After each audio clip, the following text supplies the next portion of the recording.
কখনো ভেবে দেখেছেন পৃথিবীর চারপাশে যে স্যাটেলাইটগুলো ঘুরে বেড়াচ্ছে সেগুলো যখন পুরনো হয়ে যায় বা ড্যামেজ হয়ে যায় তখন সেগুলো কি হয়? শুরু থেকে মানুষ প্রায় 11,140টি স্যাটেলাইট পাঠিয়েছে। এর মধ্যে বর্তমানে 3,372টি মহাকাশে ঘুরছে। নষ্ট বা অকেজো স্যাটেলাইটগুলোকে তাদের প্রোপালশন সিস্টেমের মাধ্যমে পৃথিবীতে রিএন্টার করানো হয়।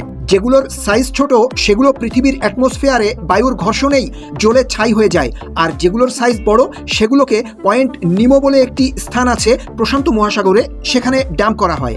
বলে দেই, পয়েন্ট নিমো হলো এমন একটি জায়গা যার আশেপাশে 1000 কিলোমিটারের মধ্যে মানুষ তো দূরের কথা, কোনো প্রাণী বা মাটির অস্তিত্ব নেই। যখন ইন্টারন্যাশনাল স্পেস স্টেশন রিটায়ার হবে তখন সেটাকেও এই একই স্থানে ফেলানো হবে। এ কারণেই এই জায়গাটিকে স্পেস স্টেশনের একটি কবরস্থানও বলা হয়ে থাকে। যেসব স্যাটেলাইটের প্রোপালশন সিস্টেম থাকে না বা ডিঅরবিট করা যায় না সেগুলো স্পেস জাঙ্ক হিসাবে পৃথিবীর চারপাশে ঘুরতে থাকে। পৃথিবীর বায়ুমণ্ডলে প্রবেশ করার সময় স্যাটেলাইটগুলোর গতি এতটাই বেশি থাকে যার কারণে প্রায় 1650 সেলসিয়াস তাপ উৎপাদন হয় এবং এর কারণে ছোট স্পেস স্টেশনগুলো ধ্বংসপ্রাপ্ত হয়।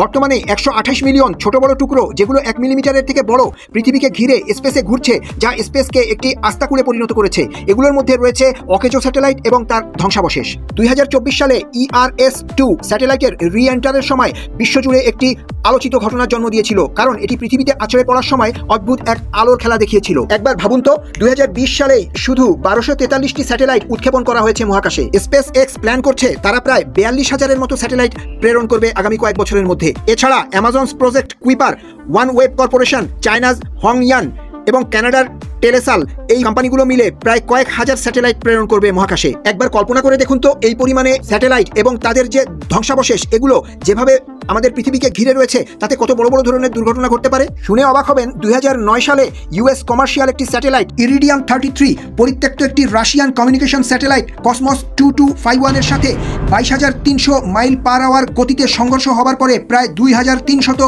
টুকরাতে রূপান্তরিত হয়েছিল। এই বিশাল পরিমাণ স্পেস জাঙ্ককে সঠিক ব্যবস্থাপনার জন্য 2018 সালে একটি ডামি স্যাটেলাইট যার নাম রিমুভ ডেব্রিস সফলভাবে স্পেসে পাঠানো হয়েছে, যেটি একটি জালের মাধ্যমে বড় আকারের জাঙ্কগুলোকে ধরে নিজের মধ্যে সংগ্রহ করে এবং সংরক্ষণ করে পরবর্তীতে পৃথিবীতে নিয়ে আসার জন্য। কিন্তু ছোট যে অংশগুলো আছে সেগুলোকে ধরা প্রায় অসম্ভব।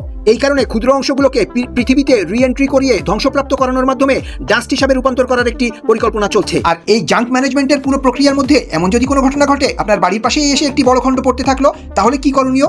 মন্তব্য করে জানাবেন দয়া করে।